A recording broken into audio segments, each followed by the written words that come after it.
नमस्कार दोस्तों, स्वागत है आप लोगों का एक बार फिर से हमारे इस इस्माइल फैमिली चैनल में। दोस्तों, मिल गई संजीवनी बूटी। दोस्तों, साक्षात सावन का महीना चल रहा है, तो इस वीडियो को अपने फ़ायदे के लिए एक बार सच्चे दिल से ज़रूर सुनिएगा। दोस्तों, हमारे धर्म शास्त्रों में कहा जाता है कि बेलपत्र 6 महीने तक बासी नहीं माना जाता। इसका एक बार प्रयोग करने के बाद अर्थात एक बार शिवलिंग पर चढ़ाने के बाद धो करके पुनः चढ़ाया जा सकता है। 6 महीने तक कई जगह शिवालय में बेलपत्र उपलब्ध न होने पर इसका चूर्ण, कई ऐसे शिवालय जहां पर बेलपत्र नहीं मिल पाता, तो वहां पर इसके चूर्ण को भगवान शंकर जी को चढ़ाते हैं। इसके चूर्ण को भी चढ़ाने के फायदे हैं। बेलपत्र भगवान शंकर जी को चढ़ाने के पीछे एक पौराणिक कथा है। कथा के अनुसार समुद्र मंथन के दौरान कई चीज़ों के साथ विष भी निकला था। ये विष चारों ओर फैलने लगा, तो पूरी सृष्टि को बचाने के लिए भगवान शिव ने इस विष को अपने कंठ में धारण कर लिया। इसलिए महादेव को उस दिन से नीलकंठ भी कहा जाता है। विष के प्रभाव से भगवान शिव के शरीर में ताप बढ़ने लगा, जिसकी वजह से आसपास का वातावरण जलने लगा। और उस समय एक वैद्य से सलाह लेने के बाद जब देवी देवताओं ने शरण ली, तो देवी देवताओं ने जब उस वैद्य से सलाह ली, तो उस वैद्य ने बोला कि आप उन्हें बेलपत्र को खाने के लिए दें। भगवान शिव को बेलपत्र खिलाया जाए और जल से स्नान कराया जाए। इसके बाद भगवान शिव के शरीर में जो उत्पन्न गर्मी थी वो शांत होने लगी। तभी से भगवान शंकर जी को बेलपत्र चढ़ाने की परंपरा है। शिवलिंग पर बेलपत्र अर्पित करने के बाद हमें जल जरूर चढ़ाना चाहिए। इससे भगवान शिव को शीतलता मिलती है और उनका आशीर्वाद प्राप्त होता है। हमेशा ध्यान रखना, 3 पत्ते वाले ही बेलपत्र चढ़ाने चाहिए। जिस तरह से बेलपत्र की पत्तियां चिकनी हो, उसी तरफ से शिवलिंग पर आपको चढ़ाना चाहिए। इस बात का आपको विशेष ध्यान रखना चाहिए।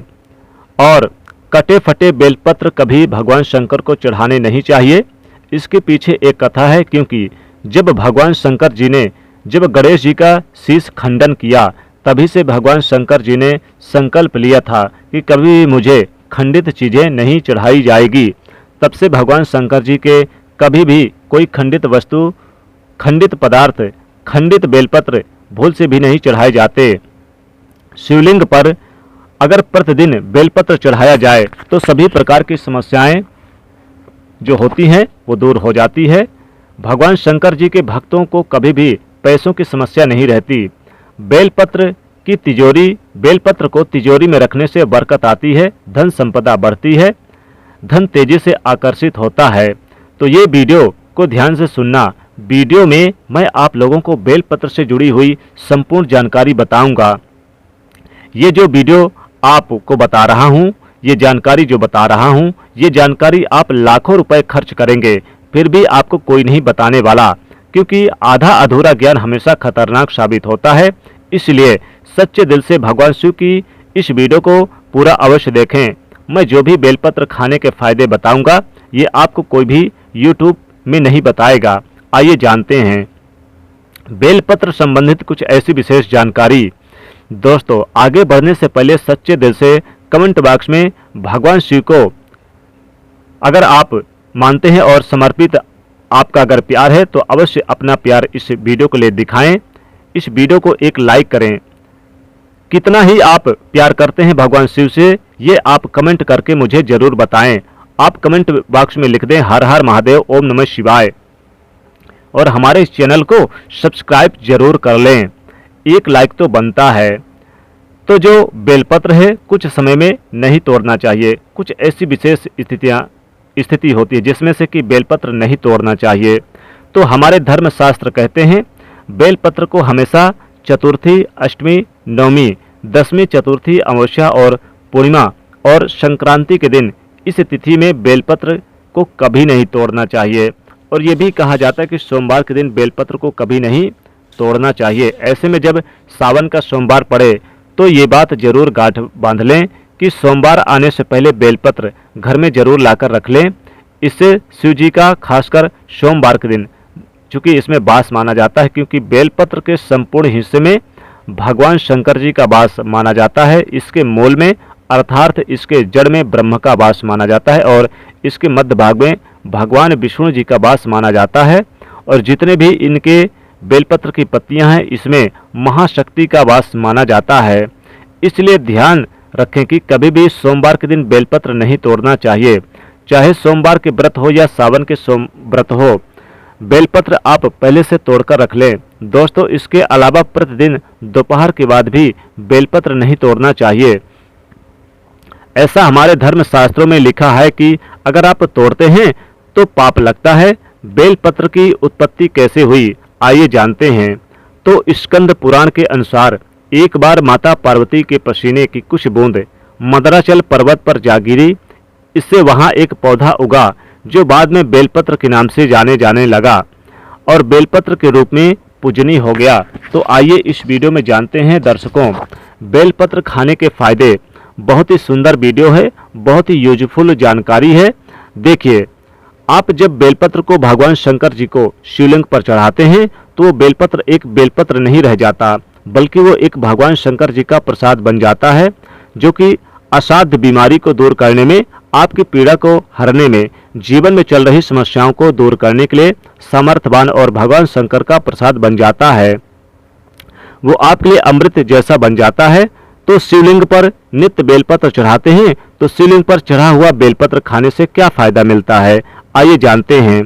तो शिवलिंग पर चढ़ा हुआ बेलपत्र खाने से शरीर के सभी प्रकार के रोग दोष दूर हो जाते हैं। शरीर के जितने भी रोग होते हैं ये अगर आप बेलपत्र पर नित्य खाते हैं तो आप रोगों से बचे रहते हैं।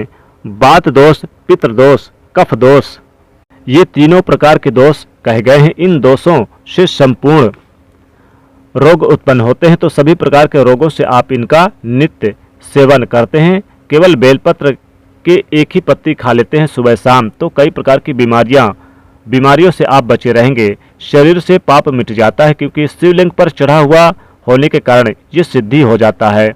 तो ये जो लोग गौ हत्या जैसे पाप से परेशान हैं, जिन लोगों को गौ हत्या जैसे पाप लग गया है, भयंकर से भयंकर अनजाने में पाप हो गया है और वो चाहते हैं कि वो पाप पश्चाताप कर ले, तो नित्य कम से कम ज़्यादा नहीं तो 2 माह तक बेलपत्र का सेवन जरूर करना चाहिए। इससे शरीर का पाप मिटता है। इसके बाद भगवान भोलेनाथ का ये प्रसाद हो जाता है। इसलिए ये तामस गुणों को समाप्त करते हैं।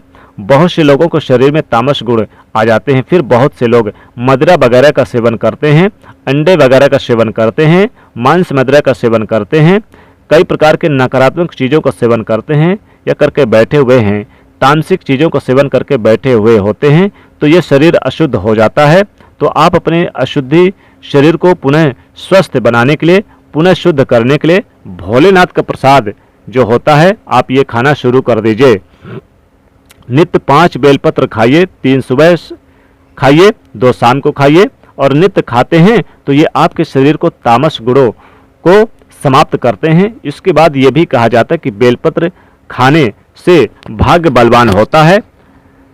कैसा भी आपका दुर्भाग्य हो, जिस टाइम से बेलपत्र खाना शुरू कर देते हैं आपका फिर भाग्य सौभाग्य में बदल जाएगा। उसी टाइम से आपकी किस्मत, आपका तकदीर आपके फिर अनुरूप ही चलती है। इसके बाद आयुर्वेद में कहा जाता है कि बेलपत्र खाने से रक्त साफ होता है और रक्त संबंधित कोई भी बीमारी है तो नित्य 5 बेलपत्र खाइए। 5 बेलपत्र आप एक साथ में शुरू में नहीं खा सकते तो धीरे धीरे आप इनका सेवन बढ़ा सकते हैं। दोस्तों, प्रथम दिन 1 बेलपत्र खाइए और दूसरे दिन 2 बेलपत्र खाइए, तीसरे दिन 3 बेलपत्र खाइए। इस प्रकार से आपको बेलपत्र का जो संख्या है उसे आपको बढ़ाना है। एक दिन में 5 बेलपत्र, अगले दिन आपको बढ़ाना है। धीरे धीरे रक्त साफ यानी होता जाएगा और रक्त से शुद्धि आ जाती है और बिल्कुल ही आपके शरीर को फिल्टर करने का काम करता है। आपके संपूर्ण शरीर में रोग हो, दोष हो, पितृ दोष हो, किसी भी प्रकार का दोष हो, रक्त से संबंधित परेशानी हो, बिल्कुल ही सभी प्रकार की समस्याओं को दूर कर देता है। इसके बाद बेलपत्र नित्य खाने से केवल 1 ही महीने तक बेलपत्र नित्य भगवान शंकर जी को शिवलिंग पर चढ़ा हुआ खाते हैं तो इससे इच्छा की पूर्ति होती है। कोई भी आपकी इच्छा हो वो इच्छा पूर्ण हो जाती है। मन भक्ति में लग जाता है, मन हमेशा शांत रहता है। जैसे भगवान शंकर जी का आप चाहते कि मन में आपका भक्ति लगे, उनके प्रति श्रद्धा हो, हमेशा शांत रहें।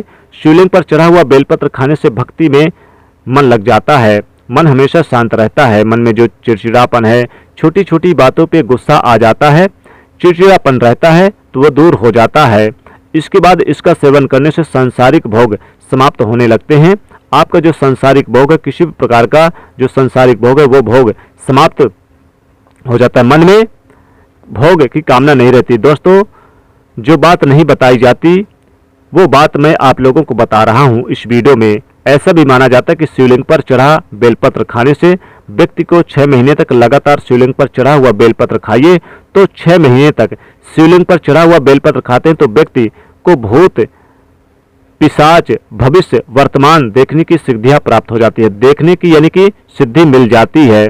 आप माने या ना माने, लेकिन शिवलिंग पर चढ़ा बेलपत्र हमारे एक मित्र, हमारे एक संत महात्मा ने हमसे बातचीत में, ये हमारे मित्र ने भी खाए थे। बिल्कुल ही भूत, भविष्य, वर्तमान देखने की सिद्धियां आ जाती है। लेकिन आप अपना देख सकते हैं, लेकिन इसका प्रयोग किसी का अहित करने के लिए नहीं करना होता। किसी का अहित ना करें इसके प्रयोग से। दूसरों को भी आप देख सकते हैं। मैं इसकी कभी भी विधि बता दूंगा अगले वीडियो में। दोस्तों, इसके बाद बड़ी से बड़ी साधना कर सकते हैं। इसकी सिद्धि प्राप्त करने के बाद शिवलिंग पर चढ़ा बेलपत्र खाते हैं तो बड़ी से बड़ी साधना आपके लिए यानी कि छोटी हो जाती है। बिल्कुल ही साधना करते हैं, उसमें दोष आते हैं तो दोष नहीं लगते। मंत्र जरूर सिद्धि हो जाता है, यानी कि मंत्र जल्दी सिद्धि हो जाती है। शिवलिंग पर चढ़ा बेलपत्र नित्य खाते हैं तो ये जो भी मंत्र भगवान शंकर के इस कलयुग में लिख कर रखा है वो मंत्र भी सिद्ध हो जाते हैं। यदि आपका बच्चा बात नहीं करता या फिर बात नहीं मानता, पढ़ाई में मन नहीं लगाता, माता पिता को मारता है, झगड़ता है, जिद करता है, रात में रोता है, चिल्लाता है, नजर बार बार लग जाती है, मन उसका शांत नहीं रहता, तो लगातार 4 सोमवार तक शिवलिंग पर चढ़ा बेलपत्र उसके मस्तक पर रखें। बच्चे का विकास होता है और भगवान शिव की कृपा से ऐसे बालक माता पिता के किसी भी बात का उल्लंघन नहीं करते। ऐसा बालक भगवान शिव की तरह भोले भाला हो जाता है, शांत हो जाता है। लेकिन शिवलिंग से बेलपत्र उठाने से पहले भगवान शिव से आशीर्वाद अवश्य ले लें और अपने बच्चे का नाम भी अवश्य लें। दोस्तों, 21 दिनों तक कोई भी व्यक्ति अगर बेलपत्र खाए तो व्यक्ति का दुर्भाग्य दूर होकर सौभाग्य में बदल जाता है। यहाँ तक कि अगर आपको नवग्रह की पीड़ाएं हैं, आप में से अधिकतर से लोग जो कि शनि से, राहु से, केतु से, मंगल से, कई प्रकार की जो नीच ग्रह कहे गए हैं, इससे हमेशा पीड़ित रहते हैं, तो आप नवग्रह की पीड़ाओं से परेशान हैं तो कोई मार्ग नहीं सूझ रहा, काफ़ी सारा पैसा खर्च करते हैं, आप हवन यज्ञ करवाते हैं, फिर भी नवग्रह की पीड़ा शांत नहीं हो रही, तो केवल शिवलिंग पर चढ़ा बेलपत्र नित्य आपको 5 खाना है। 5 शुरू खाना कर दीजिए, ज़्यादा मत खाइए। आपको ज़्यादा दिनों तक नहीं खाना है, केवल आपको 1 महीने तक खाकर देखना है। आप जिस टाइम खाएंगे उसी टाइम से आपको नवग्रह की पीड़ा दूर होगी। दोस्तों, इसके बाद ये दैहिक पीड़ा को दूर कर देता है। कोई देवी देवता की क्रूर दृष्टि लगी हो आपके जीवन में, जो कि परेशानी डाल रहा हो, कभी कभी हमारे घर के देवी देवता ही हमारा नुकसान करते हैं, जिसके कारण हमें कुल देवी देवताओं को बोल सकते हैं, तो कुल देवी देवता भी पीड़ा आपको सता रही है तो वो पीड़ा दूर हो जाती है, दैहिक पीड़ा दूर होती है। दैहिक पीड़ा में बहुत सारी समस्याएं आ जाती है, जैसे कि ज्वर है, कई प्रकार के रोग हैं, और दैहिक पीड़ा भी दूर होती है, सारे कष्ट मिटते हैं। आपके शरीर से किसी प्रकार का कष्ट है तो वो कष्ट मिटता है। दोस्तों, अंतिम बात बताना चाहूँगा, अगर नित्य शिवलिंग पर चढ़ा बेलपत्र सामर्थ्य अनुसार खाइए। ऐसा नहीं कि मैं 5 बोल रहा हूँ तो 5 ही खाइए, आप में से एक बनता है तो आप एक ही खाना शुरू कर दें, लेकिन आपको नित्य खाना है तो इससे शरीर सिद्धि हो जाता है। आपका जो शरीर है बिल्कुल ही सिद्धि हो जाता है और आपको अनेक प्रकार की सिद्धियां प्राप्त होती है। आपके शरीर में पुण्य इतना बढ़ जाता है कि आप जो शब्द बोलते हैं वो शब्द लगने लगते हैं, शरीर में बाघ की सिद्धियां आ जाती है। तो आपने देखा कि शिवलिंग पर चढ़े बेलपत्र खाने से इतने चमत्कारिक फायदे, और ये भी कहा जाता है कि हमारे आयुर्वेद में अगर पेट से जुड़ी कोई समस्या, तो अगर शिवलिंग पर चढ़ा बेलपत्र नित्य खाते हैं, रोजाना सेवन करते हैं, तो पेट से जुड़ी गंभीर समस्याएं भी दूर हो जाती है और ये हमारे डाइजेशन सिस्टम को मजबूत बनाती है। साथ ही जैसे कब्ज है, पेट में गैस बनती है, दर्द की समस्या बनी रहती है, तो शिवलिंग पर चढ़ा बेलपत्र खाना शुरू कर दें, धीरे धीरे आपको आराम मिलेगा। लेकिन 100% आराम ही मिलेगा। और आपको इसे 2 से 4 दिनों तक नहीं खाना है, लंबे समय तक, लंबे टाइम तक खाना है। आप खुद देखना, आपके जीवन में जो परेशानी है, बीमारी है, तकलीफ है, वो सारे कष्ट दूर हो जाते हैं। दोस्तों, सावन के महीने में कौन कौन चाहता है भगवान शिव हमारे घर में आ जाएं, तो कमेंट बॉक्स में सच्चे दिल से लिखें, भगवान शिव आपका स्वागत है हमारे घर में।